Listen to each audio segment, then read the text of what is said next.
Welcome to part 2 of the vision pillar in the dynamic leadership series. In part 1, we established that having a vision is a prerequisite for building a high performance environment.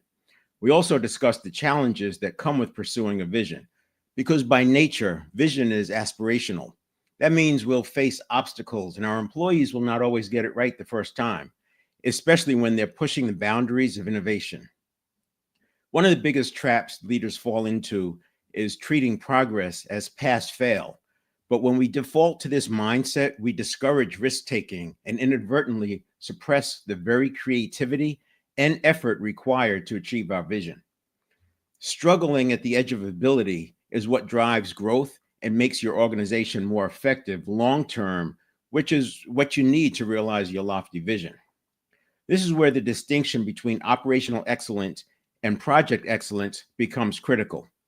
Operational excellence is about efficiency and consistency, while project excellence is about navigating uncertainty and learning from iteration. Given the speed of external change, innovation is no longer optional. It's a necessary capability of any business that intends to scale.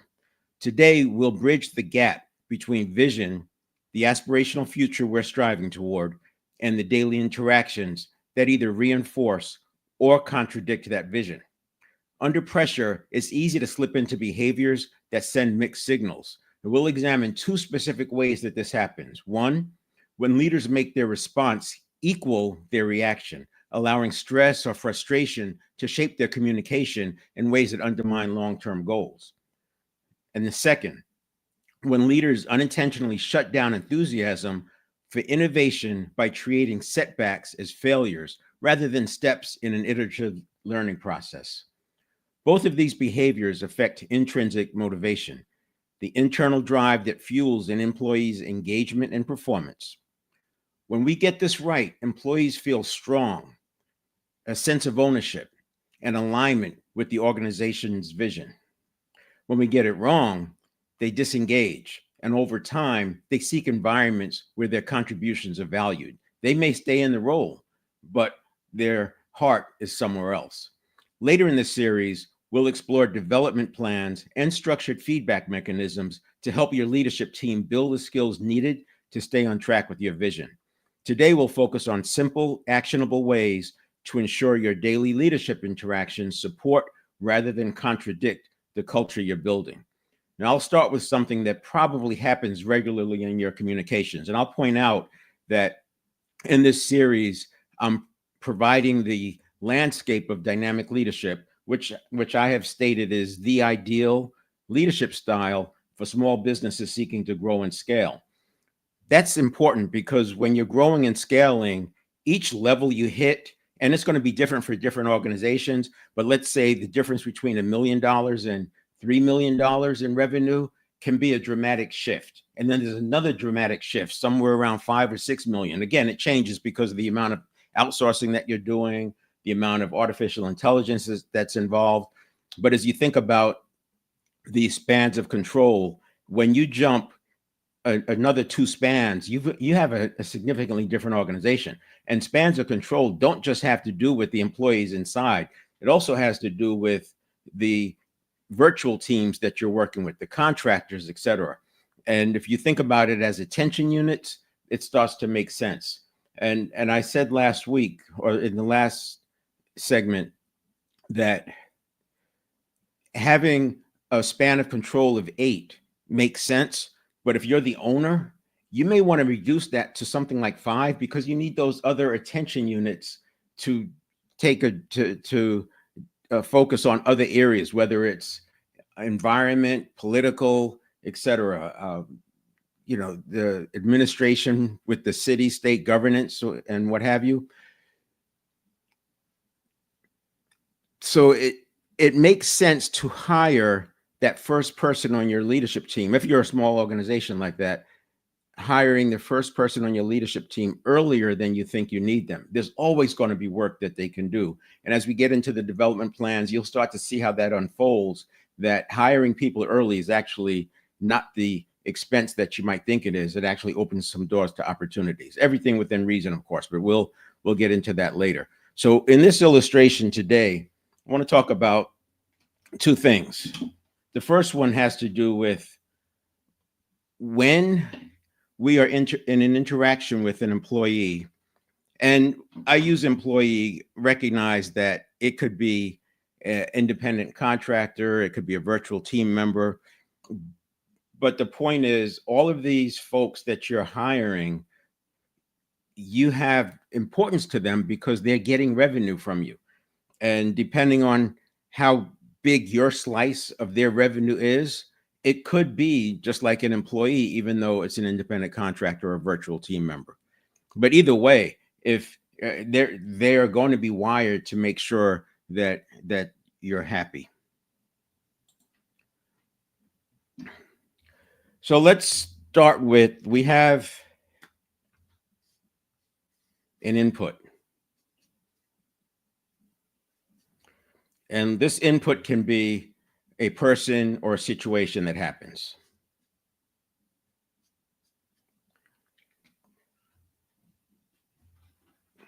That input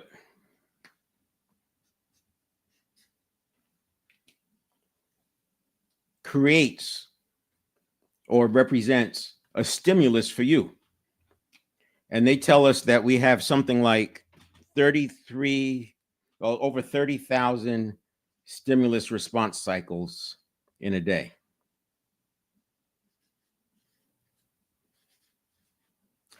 I'm paraphrasing a bit there because the actual stat is that, hold on a second.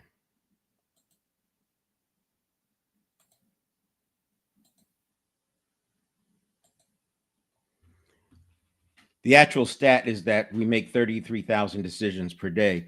But in keeping with the idea that 95% of our lives are run by habit, you can see that most of those 33,000 decisions, the large majority of them, are stimulus response cycles. And assuming we have about 60 to 65,000 seconds that we're awake every day, that turns into a stimulus response every other second. You can also look up the number of decisions that we make, and it's still that same number of around 33,000. So I just want to put some context around how could we be making 33,000 decisions in a day? Well, when you're thinking about stimulus response and you consider that the subconscious can process at 11 million bits per second, you get there. So this represents a stimulus.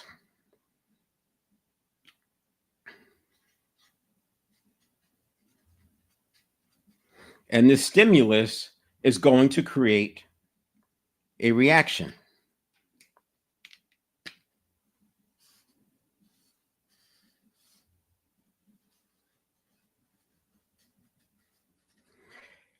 As the leader, you have honed your reactions based on experience. In fact, if I'm speaking about your leadership team is in place probably because of their past results and past performance. When you consider reactions are also associations, right? The stimulus response cycle is associations. Associations are largely from the past, which means if you're in innovation mode, many of those reactions will probably not be optimal for the current situation. Said another way, if you're allowing your reaction to equal your response, you're probably creating some resistance. What we want to do is get it so that our input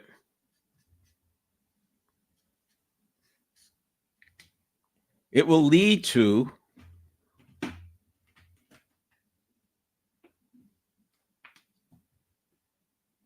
a reaction, but that reaction is just a data point. We're not going to let the reaction equal the response. And this is what happens for most of us. When we say that our lives are run 95% by habit, we're in essence allowing the reaction to equal the response. And when you think about people being triggered, you can see that they are saying and doing things that are out of line with how they really believe or or expect to be acting. So what we're going to do is make the shift so that the input, it does cause that reaction, but that reaction is a data point. And again, if you're operating in operating mode, many of those inputs happened before. And I'm talking about an input. It could be there's a problem, somebody asks a question, they make a statement, they share a point of view, whatever that is. In operational mode, this data point probably represents a larger percentage of your data gathering in that moment. And by the way, this whole thing is a half a second. So this is happening very fast. And because the subconscious can process at 11 million bits per second, it works. We can do what I'm talking about here. That reaction, I'll call it reaction R1. That R1 is then going to inform our response.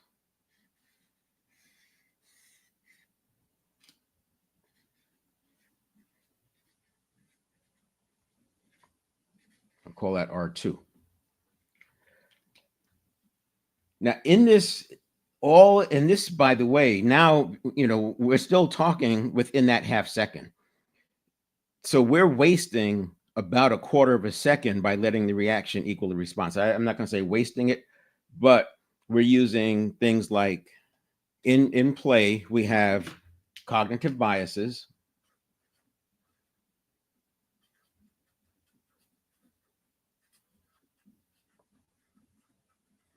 Obviously, the associations. We say that neurons that fire together wire together. So it's not just the associations that are related to that. It's also the other associations that happen in that same moment, and then other heuristics. So a cognitive bias is a heuristic, but also so a meta program. So in other words, neurons that fire together wire together. If it happens over and over and over, you end up with this bundling of associations, and that can become a meta program, which is how we get through the day, because we're not thinking about every single thing. We're leveraging the speed of the subconscious. And what we're going to do is slow this process down in here, but we're going to do it at this point. And then we'll do it again here. The reason we're doing it this way is because this reaction can happen in less than a quarter of a second.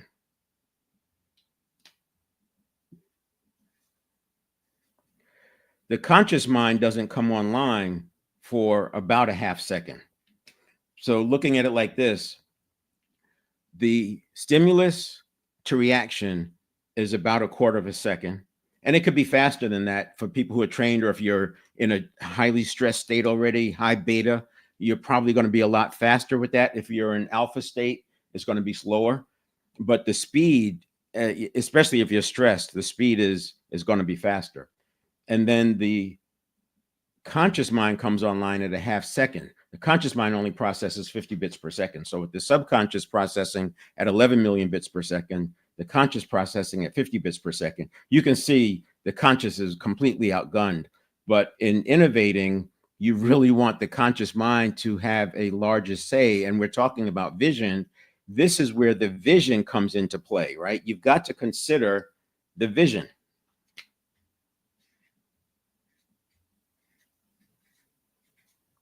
And that's why I talk about we can get away from the vision if we just allow our reaction to be the response. In operational mode, you're probably not hurting yourself much, but when you're talking about innovating, you're creating some problems here. And there's one thing, another thing I'll add is that your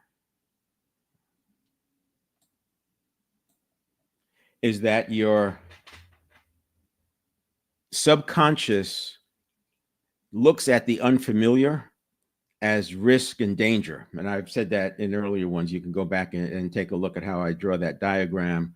And it creates this cognitive dissonance. And because excitement and cognitive dissonance can have the same signature as anxiety, that can trigger some other anxious feelings or some stress. And again, neurons that fire together wire together. So now you're off into this fight or flight just because the person asked you a question. They have an innocent question, a logical question based on where they are in the innovation, and we're going to fight or flight. So the way we're going to do this is we're going to condition in a simple positivity exercise, and that positivity exercise will slow the subconscious down on its looking for danger. If you think about the subconscious, its purpose was to, or is to, keep us alive long enough to procreate. So obviously it's biased towards looking for risks and danger. But when you're going after your vision, we have to accept some of the unfamiliar. And if that unfamiliar looks like danger, when it shows up, what we want, the subconscious may have that fight or flight. So what we're going to do is condition in a positivity drill. And again, I do it inside this because we've got to get it to where it's a heuristic. By doing it as a heuristic, it's already conditioned. This is one of the reasons, by the way, why people have a hard time breaking habits, is because the habit, what they want, the goal, the desire, is on the conscious mind side, and that doesn't come in till a half second, and that's at 50 bits per second. Meanwhile, the subconscious has a quarter of a second jump on the conscious mind, but also because of the 11 million bits per second of processing, it's got a million or two bits of information that it's already thought about. You've got the reticular activating system jumping in there, the neurons that fire together and are now wired together. All of that's coming into play. It's giving your conscious mind what it thinks your conscious mind needs. So we have to shift this. And here's the positivity drill.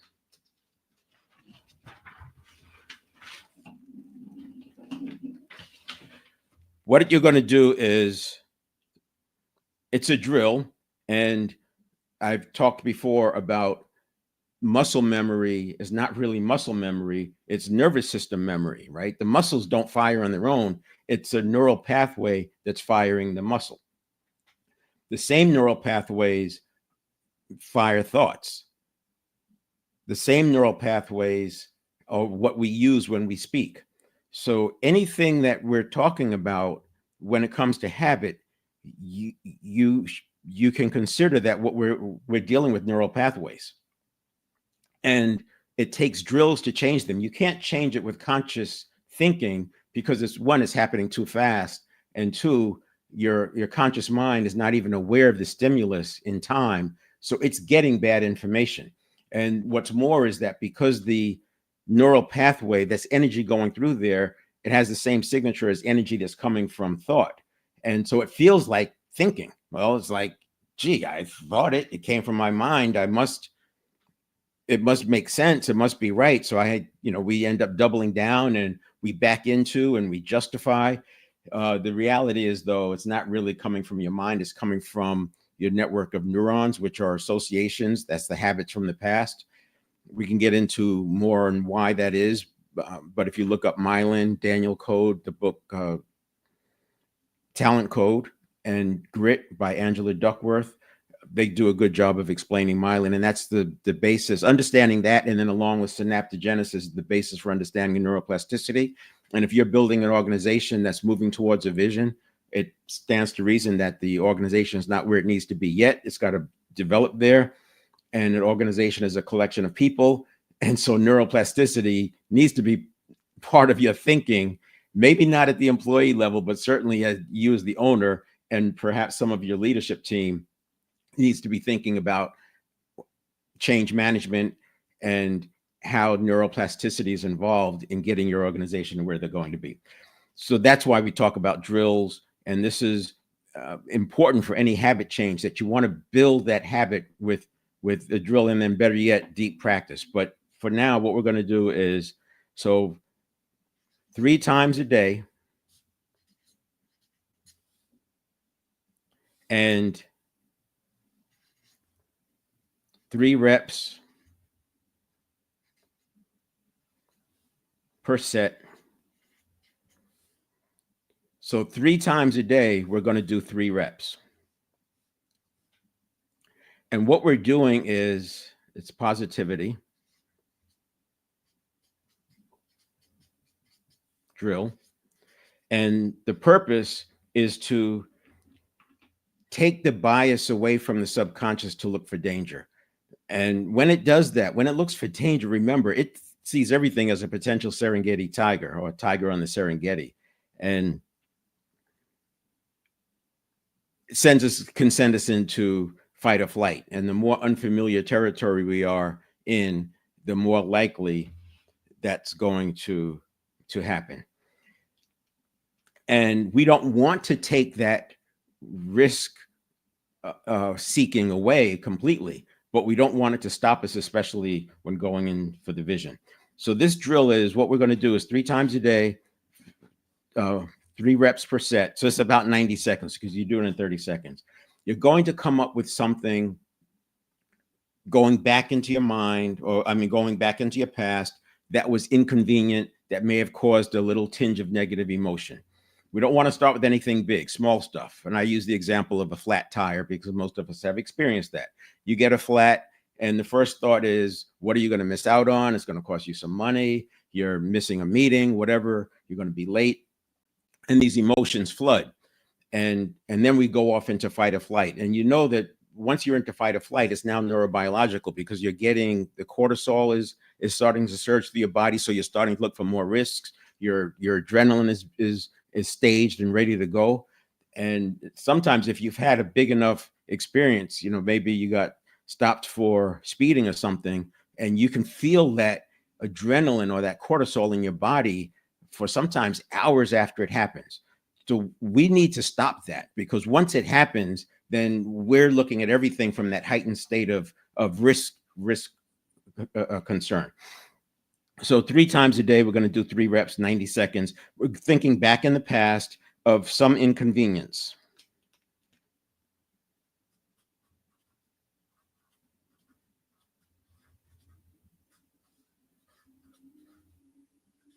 That led to a negative emotion.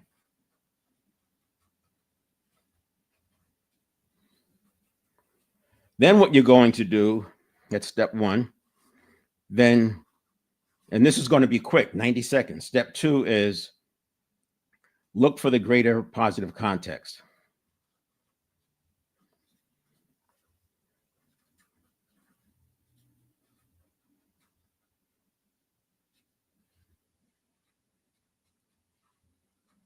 In the case of the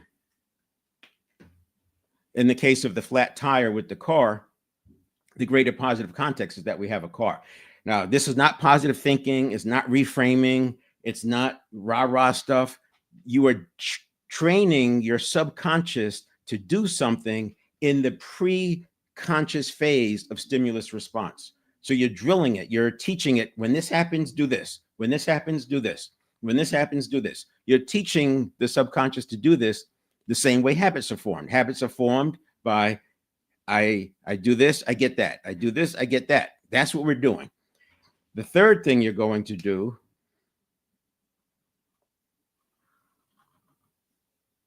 is focus on the gratitude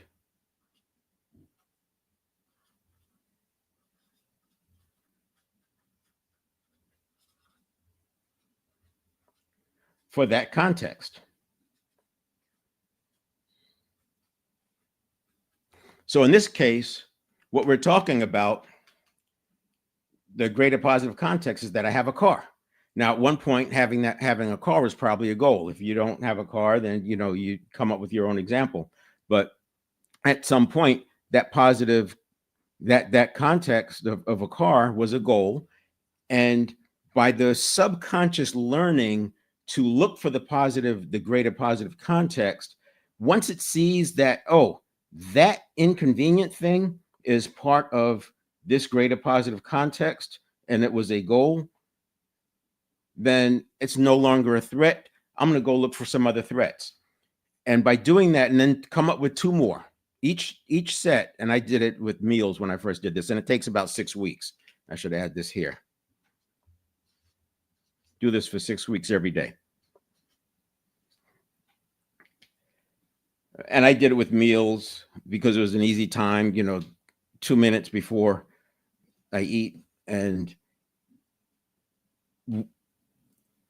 what you'll find happening within a week or two is that as negative things come up, you will automatically see that this is not a bad thing. And what it does is it prevents those additional neurons from firing.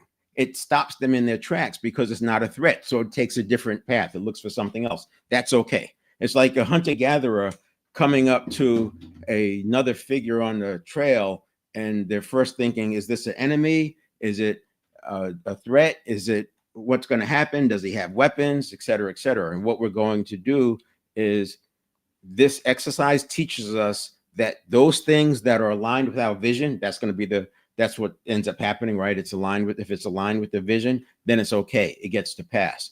So you're going to build this getting progressively harder and harder, or progressively more intense emotions each time you do it. Just go more and more and more intense to the point where really scary things are seen in the greater positive context, and you'll feel the emotion just flowing away, and then start pushing it in real time as things happen. 6 weeks, that's the positivity drill. The next thing I want to talk about, and by the way, so when I talk about this, I have to remind people that you actually have to not only have to do the work, but you're going to be aware that things are going on. This is why in my 7 fitness areas, I talk about the mental, physical, spiritual, and the spiritual is awareness of awareness. Then you have to do something about it.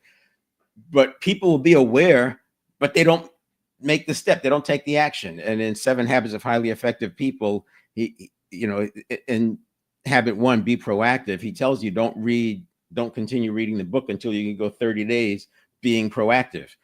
And so you also have to be proactive. This is not going to be done for you. But what you're doing is you're giving yourself an opportunity in that heuristic. And this is going to take care of cognitive biases. It'll take care of associations. It'll take care of difficult situations that you had in the past. It's not going to deal with the phobia level. That's something else that we can talk about. But this is going to keep you from going into fight or flight for many of those milder things. The second thing I want to do is, this comes down to empowering employees and having an empowered workforce. You need an empowered workforce. You need them to have freedom of action. And remember, in the self-determination theory, which everything I'll be talking about in this series is filtered through the self-determination theory, which is the basis for intrinsic motivation. And I make the case that intrinsic motivation is better than extrinsic motivation for a variety of reasons. And intrinsic is not just that the motivation is coming from inside. It's that we're getting joy from the action itself. So the people doing the work, they're actually getting joy from it. They're getting the dopamine hits and the serotonin benefits that are coming just from doing that work. And this is why you need them to have some autonomy, and you need them to have feelings of competence. And what you're going to do is, as you build the autonomy and they have freedom of action, that means they can have more responsibility. And then when they perform at that level, they can have greater responsibility. This is how you can take somebody from an entry-level employee up through the supervision, and then the management, and then the leadership ranks, and then potentially on the leadership team over many years. So there's a process to do that. And we'll get into more of that during the development plan conversation. But for now, I want to talk about this thing that happens in the moment. So that last thing we talked about was the input and the stimulus response, and it happens in the moment. And the objective is to slow you down as the leader and give you an opportunity to think about your response with respect to the input that you're getting, making sure that your response is aligned with your vision. That's the point we're focusing on here. So we're going to call this represents problem-solving capability. And that problem-solving capability is what the person brings to the table. Many people will hire based on some sort of interviewing. It may include behavioral descriptive interviewing, but regardless of what you're using, you're looking at their past performance and results, and then hiring based on what you need today. And so we are actually, when you think about it like that, we're actually hiring people based on, or putting people into positions based on their conditioning. The challenge is that when we're innovating, sometimes that past conditioning is not necessarily what we needed. That performance was a point in time, and that point in time could have been going in a different direction than where we're going with the innovation. But whatever it is, there's a problem-solving capability, and it has to do with network. I mean, let's call it their network, education, experience,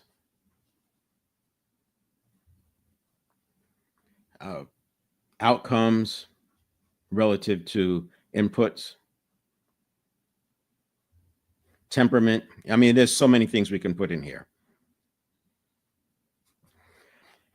And that problem-solving capability, we're going to call it, there's a certain level, whatever it is, everybody's different, and you're going to assess that. When you start empowering people and giving them responsibility and freedom of action, what we want to do is give them, and I've actually drawn this diagram for people when I'm having the conversation. What we want to do is give them a freedom of action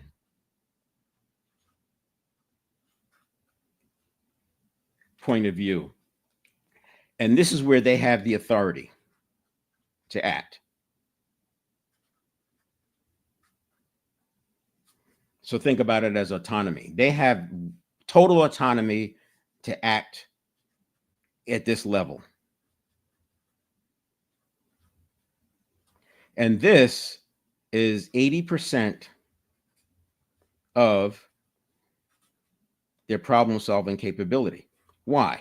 Because I want them to be able to get out of their own problems. I want them to learn. I want them to handle things without having stress.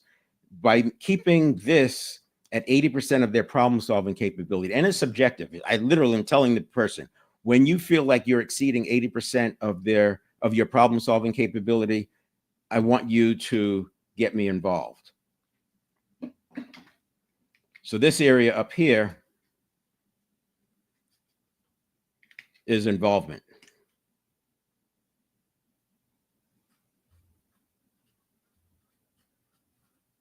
Now, it doesn't mean you're going to be doing the work. It doesn't mean that, it's like getting in the boat. It doesn't mean you're going to be rowing the boat.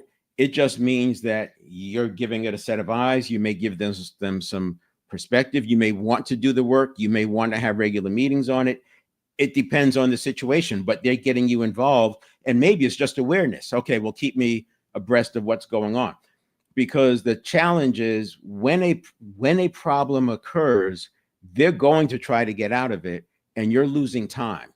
The more time they spend working on getting out of it, the fewer opportunities you'll have to correct it, right? Because as problems age, our options tend to decrease. So you're going to be involved, and you may give them some coaching. It's an opportunity to do mentoring. You may get in the boat with them and row, or you may just stay on the sidelines and watch them and have them give you regular updates.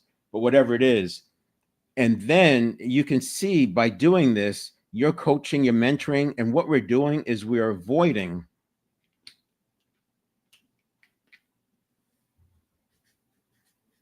it avoids fight or flight. By doing this, you're keeping them out of those stress responses because they're working within, they're playing loose. And you know that athletes know how to play loose, and people who choke, they're choking because the anxiety happens. The neurons that fire together, wire together, it brings other things in, and now they're tight and they're tense, and we're not at our best when we're tense. So we want to keep people at their best. This also helps with deep practice. And because you're getting involved in the parts where they're going to be struggling, they're struggling on the edge of ability, which is how neuroplasticity happens. So in doing this, we are literally building our organization. You're raising the problem-solving capability, which means you're raising the freedom of action. which means you're giving them options for more responsibility, and it grows and grows from there. Now you'll have to, the other thing it does is it artificially slows down that stress response that we were talking about earlier.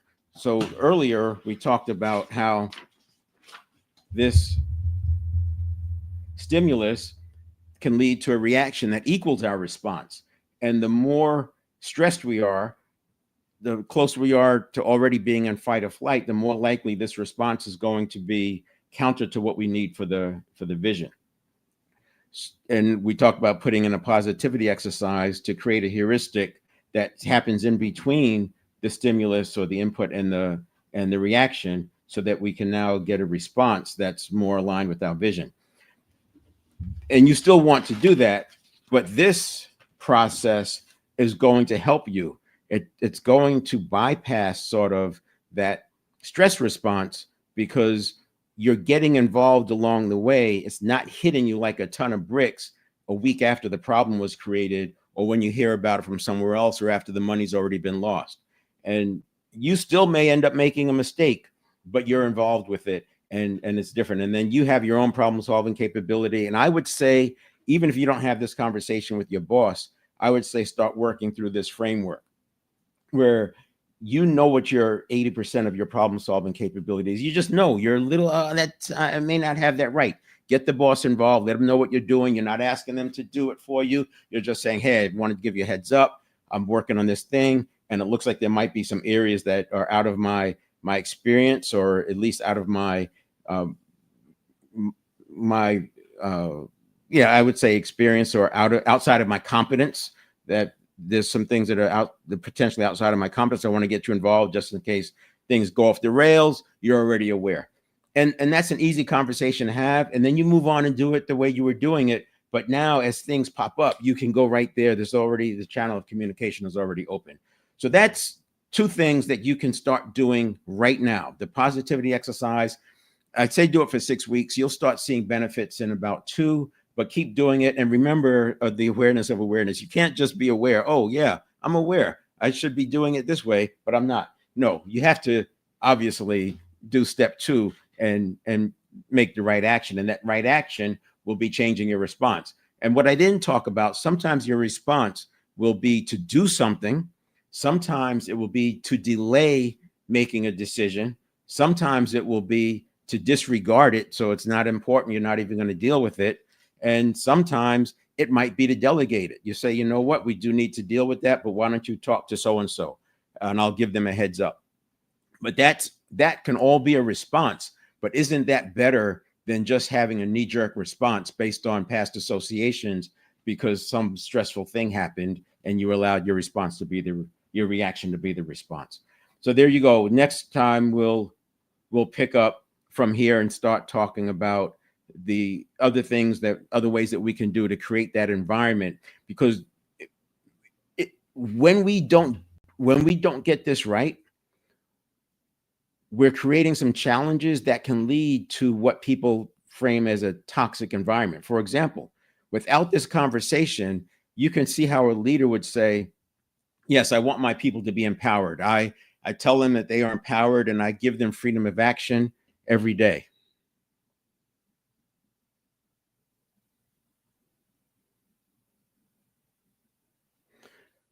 I remind them that they have freedom of action. We're constantly leaning into that. And you talk to the employees and they say, are you kidding me? There's no way. There's no way I'm stepping out anymore. I did that once and got my head handed to me. Why? Why do they say that? Because their reaction when you're coming out of stress, and remember, you're their connection, you're the connection to their meal plan, right? You're the connection to their livelihood. And so you may think of it as a mild reaction, but to them, it's like massive. And if you add a little bit of emotion to it because of the anxiety that you're feeling, that you're going to have to deal with this expense or talk to your boss or whatever, that creates this experience for them that's bigger than life in some cases, and they're just not going down that path anymore. So on the one hand, you're saying, yes, you're empowered, take risk. And on the other hand, they're saying, there's no way I'm going to do that again. And now you have this disconnect and this friction, And this will actually help you with that. So there you go. I'm going to leave it there, and we'll pick up back on next week, Friday morning. We'll see you.